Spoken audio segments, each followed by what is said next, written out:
Hey guys, Sophia here from My Great Challenge. Welcome back to my channel. You can see lack of glamour here, but clean kitchen. I'm in the garden, okay? I sorry, I can't do any dog series, no cleaning, decluttering going on for me. I am in the garden. I need to finish this garden. So it's Sunday morning.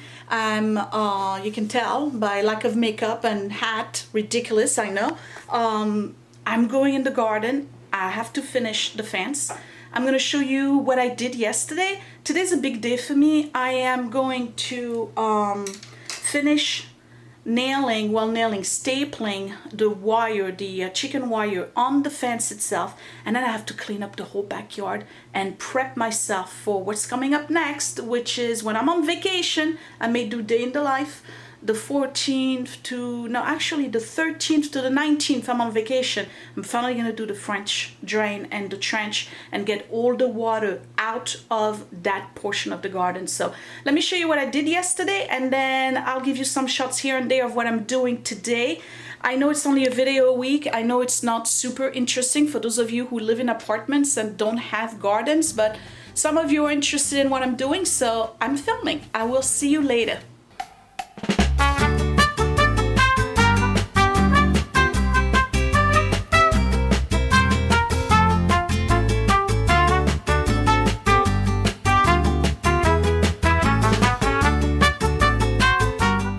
So here I am on Saturday morning, and I'm finally installing the horizontal boards, and it's starting to look like a true fence. I basically have one more week to work here before I can start planting. So just like in the previous video, you can see that I'm using clamps to assist and provide me with an extra pair of hands. The wood can be very heavy sometimes, and there's just no sense of trying to hold it with one hand and clamp with the other.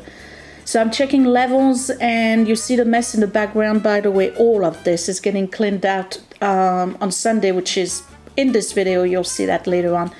So I'm using the clamps, I'm checking on level and adjusting as needed. And the purpose here of the clamps again is to hold the board so that I can go ahead and start drilling, or at least pre-drilling, checking levels at all times. It started raining, so I was kind of going a little fast here, trying to get this done, and I'm pre-drilling and then installing screws. The issue that I had with this particular board is that I realized that it probably was not sturdy enough, and I ended up removing it, and you'll see in a second that I went back to the Home Depot and purchased thicker and wider wood for at least the length of the garden that is the longest. Then you remove the clamps, and that's it, it's done. Checking another level, and here we are. Guess who's helping? This is Edward. He's learning how to drill and install deck screws. It's good learning, and yes, he's on a little bridge over the trench. That's gonna get filled out pretty soon, actually next week when I'm on vacation. And you can see here that I changed the boards. They're a little bit wider, and I think it looks better. So once I had the horizontal boards installed, it was time to straighten the chicken wire. And for that, I just basically have to pull the chicken wire over the top board and use staples. And it straightens it, it makes it nice and taut. The problem is that those little staples can be very painful if you catch your finger underneath it, and that happened quite a few times. And of course, I am not wearing gloves, but when do I ever? So once you're done with the top, you want to straighten the bottom as well, and this is what I'm doing right there. And the area where I am kneeling is actually going to be filled up with soil with an added layer of gravel later on, so it's going to look super clean, super neat. I was thinking about putting plants. I'm not sure if I want to do that. If I do, it's probably going to be low-level plants. I don't want to mask the sunshine for the other side of the garden. But you're checking for tautness, making sure that everything is nice and straight. And I would say I'm about 80% done so far. This was my work on Saturday, and you can see that the chicken wire really got straightened on this side, and then you'll see the other side in a second right there. So it used to be all wavy and buckling, but now it's perfectly straight, and it's starting to look like a real fence Tomorrow when I come back, I have to install the banister on the top, kind of like a railing, just to finish it up and protect all the staples and the wood, wanting to make sure that nothing gets wet.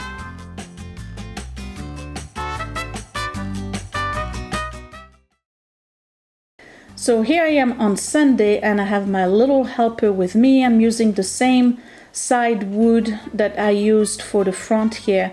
I'm using it as a banister, so I'm doing that for two purposes. One, I can use it to put pots or hang baskets if I wanted to, for, you know, flowers or, you know, anything that would be decorative.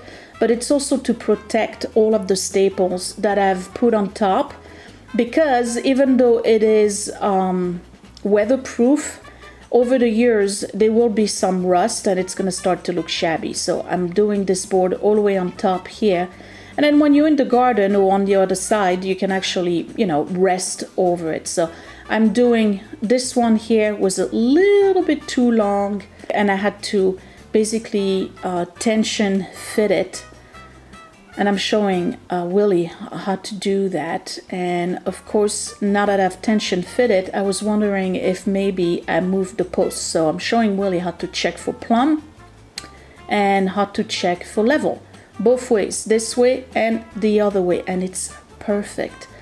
I have to say that this project is coming along very nicely. So same thing here, you adjust here and there, check it with your level. And then I'm using really big nails to secure it into the post on both ends.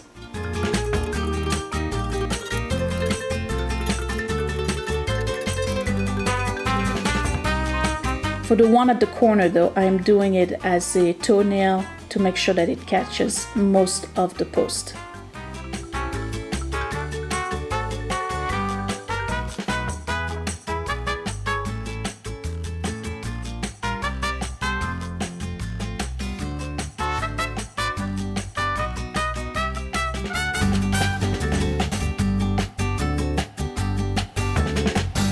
And having Willie helped was great, because I didn't have to bend or look for nails. He just gave me what I needed. And of course, he got his little lesson in nailing as well.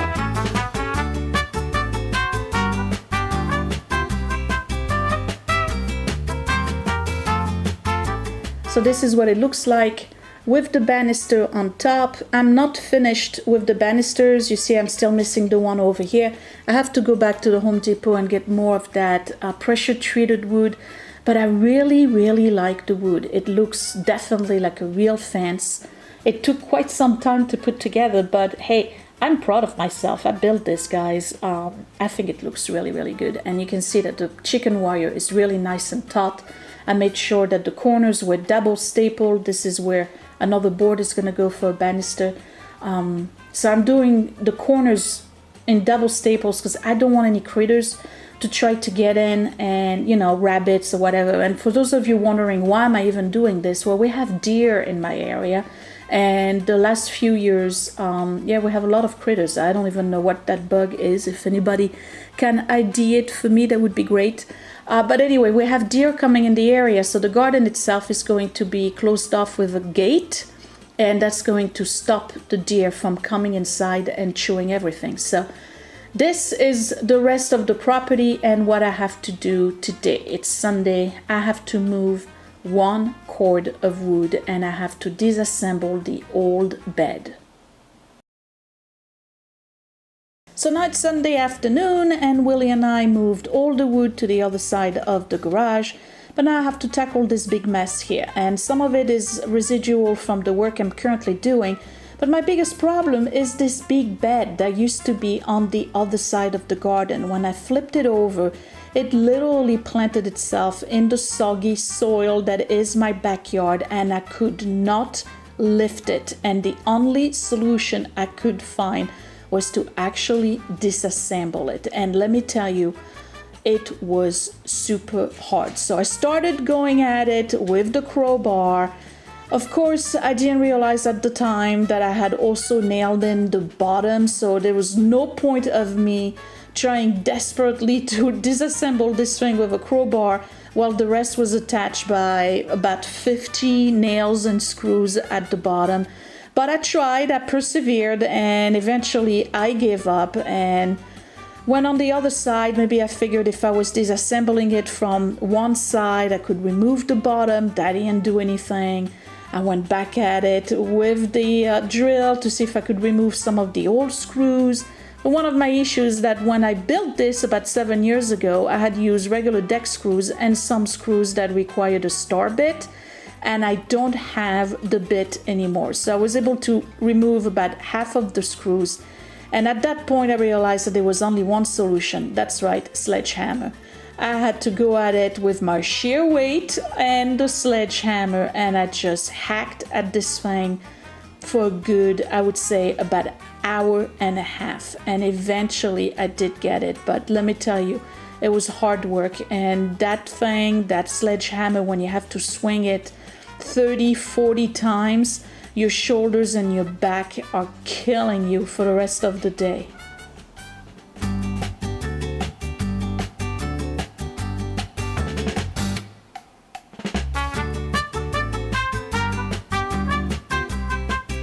But I kept hacking at it with the sledgehammer, and eventually I got most of the bottom removed and figured, well, you know what, let me just remove all of it because the sledgehammer is not going to separate those boards apart. They are pretty well screwed and nailed in. So I decided to finish the bottom and just remove the whole thing.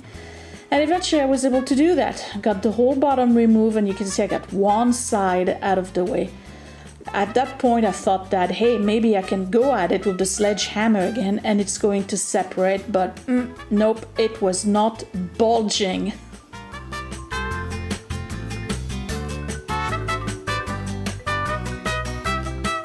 But eventually I managed. I had to use on the other side of the sledge, pretty much a hack, so I was able to remove it. It was extremely difficult work, but I showed determination.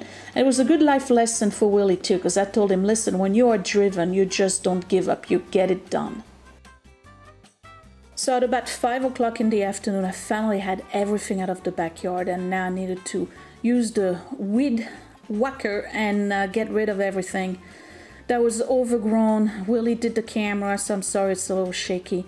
I decided not to mow, but use just a weed whacker for the whole property because there were so many things on the ground itself that a lot of the grass was just pushed down, and I needed it to come back up. Otherwise, it would just make no sense to try to mow grass that was not in its upright position. So I just went ahead and we hacked everything, and that was hard work because it's a lot of weed whacking.